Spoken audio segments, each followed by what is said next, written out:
Hak asasi manusia merupakan hak yang bersifat sejagat dan tidak boleh dinafikan, termasuklah terhadap individu yang berada dalam situasi penahanan. Walaupun kebebasan bergerak tahanan adalah terhad akibat proses penangkapan atau pemenjaraan, hak asasi mereka sebagai manusia tetap perlu dihormati dan dilindungi. Dalam konteks ini, pelaksanaan hak asasi tahanan bukan hanya tertumpu kepada aspek perundangan, malah turut merangkumi keperluan dan pengalaman kehidupan seharian sepanjang tempoh penahanan. Hak-hak ini akan memberikan kesan langsung terhadap maruah, kesejahteraan serta kualiti hidup tahanan. Berdasarkan realiti kehidupan seharian di pusat tahanan, hak asasi tahanan dapat dilihat melalui keperluan fizikal, mental, emosi, spiritual dan budaya selaras dengan prinsip kemanusiaan serta piawaian antarabangsa seperti Peraturan Mandela. Hak fizikal dan sosial merupakan asas yang paling hampir dengan rutin harian tahanan. Ia merangkumi hak terhadap tempat tinggal, air, sanitasi dan kebersihan, hak pemakanan, akses rawatan kesihatan serta hak berhubung dengan keluarga. Melalui aspek hak tempat tinggal, air, sanitasi dan kebersihan, Peraturan Mandela ada menetapkan bahawa setiap tahanan berhak untuk mendapatkan tempat tinggal yang selamat, bersih dan sesuai untuk didiami. Ini termasuk pengudaraan yang baik, pencahayaan yang mencukupi, suhu yang sesuai serta pengasingan tahanan mengikut kategori seperti jantina dan umur bagi menjaga keselamatan dan privasi tahanan. Namun, realitinya masih terdapat pusat tahanan yang sesak, menggunakan sistem sanitasi yang tidak sesuai dan berada dalam keadaan daif. Keadaan ini bukan sahaja menjejaskan keselesaan, malah memberikan kesan langsung terhadap kesihatan tahanan dan meningkatkan lagi risiko penyakit berjangkit. Seterusnya, hak pemakanan. Hak terhadap makanan merupakan keperluan asas setiap manusia.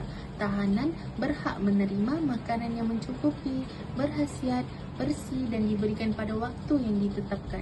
Makanan tidak boleh dinafikan sebagai bentuk hukuman dan perlu mengambil kira keperluan kesihatan serta kepercayaan agama tahanan.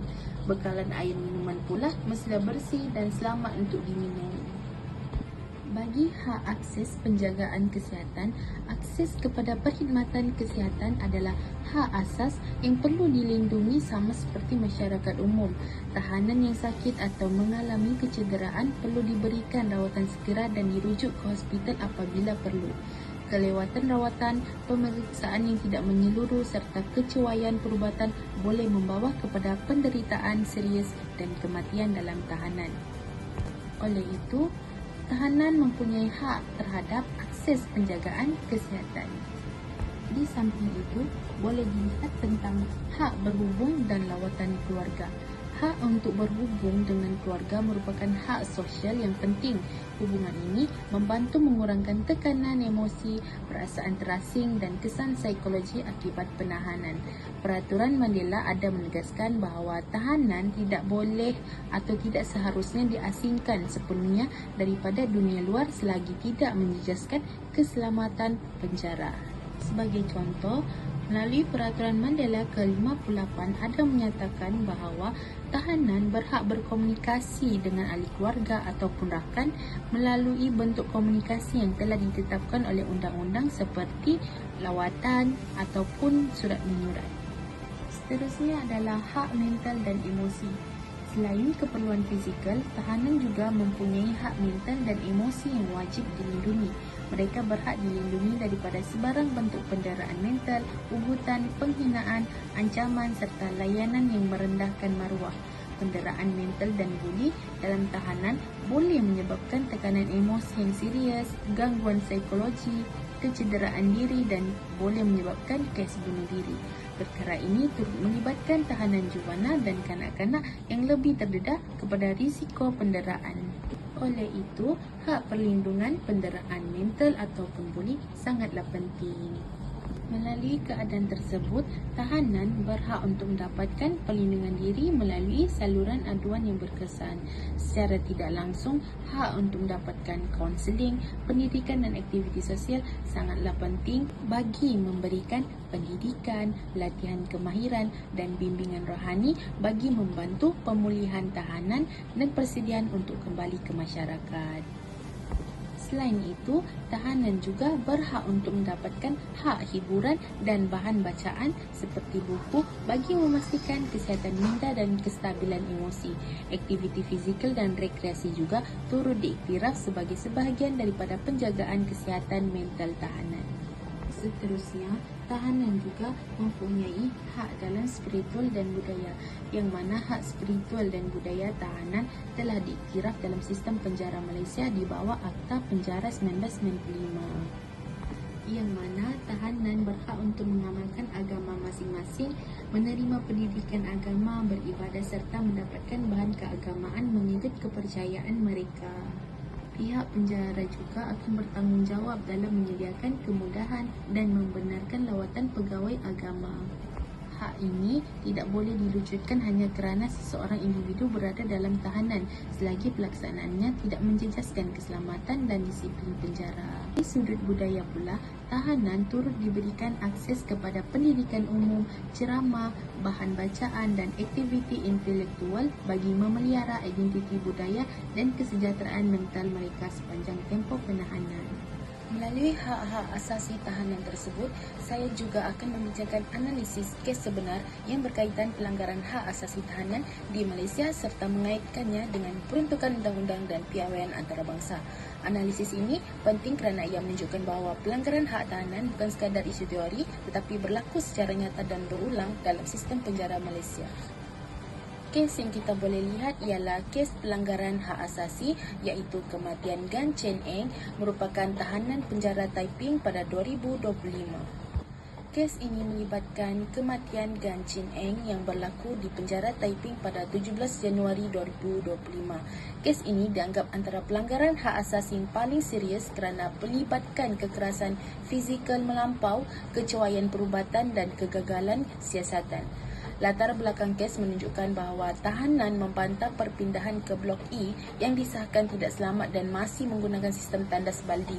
Walaupun rundingan telah dibuat sebanyak 4 kali, pihak penjara akhirnya memilih pendekatan kekerasan, di mana semasa serangan, seramai 50 hingga 60 pegawai penjara yang menyerbu tahanan walaupun mereka telah tunduk dan tidak melawan. Tahanan dipukul, disepak, diseret, disembur lada dan dipaksakan melakukan dog walk dalam keadaan bergari. Ini jelas melanggar prinsip penggunaan kekerasan minimum. Dalam insiden ini, mangsa Gan Chen Eng yang berusia 62 tahun menunjukkan tanda-tanda kecederaan serius seperti sesak nafas dan hampir rebah. Namun beliau tidak diberi rawatan kecemasan segera. Ambulans tidak dipanggil, sebaliknya beliau dihantar menggunakan van penjara dan disahkan meninggal dunia sebelum tiba di hospital. Laporan bedah siasat mengesahkan punca kematian ialah kecederaan abdomen akibat hentakan tumpul termasuk pecah hati dan pendarahan dalaman sebanyak 1 liter. Ini membuktikan kematian bukan berpunca daripada CPR atau terjatuh tetapi akibat kekerasan fizikal. Boleh dilihat dari sudut hak asasi, beberapa hak utama telah dilanggar. Yang pertama, hak untuk hidup di bawah Artikel 5 Perlembagan Persekutuan dari Artikel 3 UDHR. Kedua, larangan penyiksaan dan layanan zalim di bawah Artikel 5 UDHR dan Artikel 7 ICCPR. Ketiga ialah hak kepada rawatan perubatan di bawah Artikel 25 UDHR dan keempat ialah hak kepada keadilan dan siasatan bebas. Kes ini membuktikan wujudnya budaya kekerasan, kepimpinan penjara yang gagal dan kelemahan yang paling serius dalam mekanisme accountability. Baiklah, kes seterusnya ialah kes kematian Kim Shin Kat, merupakan tahanan penjara Keluang pada tahun 2022. Kes ini melibatkan kematian Kim Shin Kat di penjara Keluang pada 28 Jun 2022. Kes ini menonjolkan isu kecuaian perubatan dan kegagalan tanggungjawab penjagaan oleh pihak penjara. Kim mengalami gejala serius seperti muntah, ciri birit dan kelemahan teruk selama beberapa hari. Namun, beliau hanya diberikan ubat asas tanpa pemeriksaan lanjutan atau rujukan hospital. Keadaan beliau yang semakin kritikal, tetapi tindakan hanya diambil pada hari kematian saja, iaitu hari beliau sepatutnya dibebaskan. Beliau disahkan meninggal sejurus tibanya di hospital. Melalui hal itu, siasatan Suakam mendapati bahawa pertama, rawatan perubatan diberikan terlalu lewat. Kedua, rekod perubatan tidak lengkap. Ketiga, SOP kesihatan penjara tidak dipatuhi. Keempat, keluarga tidak dimaklumkan keadaan sebenar. Melalui ini, Suhakam menyatakan bahawa kematian Kim berkemungkinan besar boleh dielakkan jika rawatan awal diberikan. Boleh dilihat hak-hak yang dilanggar termasuklah hak untuk hidup, hak kepada rawatan kesihatan, hak untuk dilindungi semasa dalam tahanan dan hak keluarga kepada maklumat. Oleh itu, kes ini membuktikan kelemahan sistem kesihatan penjara. Baiklah, selanjutnya melalui rujukan undang-undang dan piawaian. Dari sudut undang-undang, hak tahanan di Malaysia dijamin melalui Perlembagan Persekutuan, Akta Penjara 1995 dan Peraturan Lokal 1993. Antaranya ialah hak untuk hidup, hak mendapatkan rawatan perubatan dan perlindungan daripada penyiksaan. Peringkat antarabangsa, piawaian seperti Universal Declaration of Human Rights dan Nelson Mandela Rules menegaskan bahawa tahanan mesti dilayan secara berperi kemanusiaan dan kekerasan hanya boleh digunakan sebagai pilihan terakhir. Namun, kedua-dua kes yang dibincangkan jelas menunjukkan ketidakpatuhan terhadap piawaian ini, terutamanya dalam aspek penggunaan kekerasan dan akses rawatan kesihatan. Melalui perbincangan tersebut, terdapat beberapa cabaran utama dalam pelaksanaan hak asasi tahanan di Malaysia. Pertama ialah kekangan perundangan, khususnya undang-undang penahanan tanpa bicara seperti SOSMA dan FOKA yang menghadkan akses kepada peguam dan semakan kehakiman. Kedua ialah keadaan fizikal penjara yang sesak, daif dan tidak kondusif. Statistik menunjukkan jumlah banduan melebihi kapasiti sebenar menyebabkan masalah kebersihan, kesihatan dan tekanan mental. Ketiga ialah kelemahan ketelusan dan accountability, di mana siasatan sering tidak telus dan badan pemantau seperti Suakam mempunyai kuasa terhad. Akhir sekali ialah budaya institusi dan normalisasi kekerasan, di mana sebahagian pegawai menganggap kekerasan sebagai perkara biasa dalam pengurusan tahanan. Oleh itu, beberapa penambahbaikan perlu dilaksanakan bagi memastikan hak asasi tahanan dilindungi. Pertama, kemudahan fizikal penjara perlu dinaik taraf termasuk sistem pengudaraan, bekalan air bersih dan kebersihan persekitaran. Kedua, sistem kesihatan penjara perlu diperkukuh dengan klinik dalaman 24 jam, penambahan doktor dan SOP rujukan hospital yang jelas dan wajib dipatuhi. Ketiga, latihan hak asasi manusia perlu diwajibkan kepada semua pegawai penjara selaras dengan Nelson Mandela Rules. Keempat, mekanisme aduan bebas dan siasatan telus perlu diperkuat supaya setiap kematian atau kecederaan dalam tahanan disiasat secara adil. Hal ini kerana tahanan tetaplah manusia yang memiliki maruah dan hak.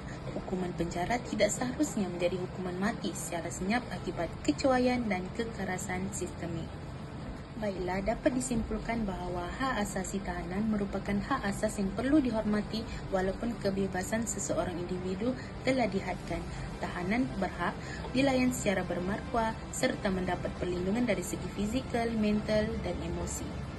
Pelaksanaan hak asasi tahanan yang berkesan bergantung kepada pematuhan undang-undang, pengurusan penjara yang berintegriti serta sikap bertanggungjawab pihak berkuasa. Kegagalan melindungi hak ini boleh menjejaskan kesejahteraan tahanan dan mencerminkan kelemahan sistem keadilan.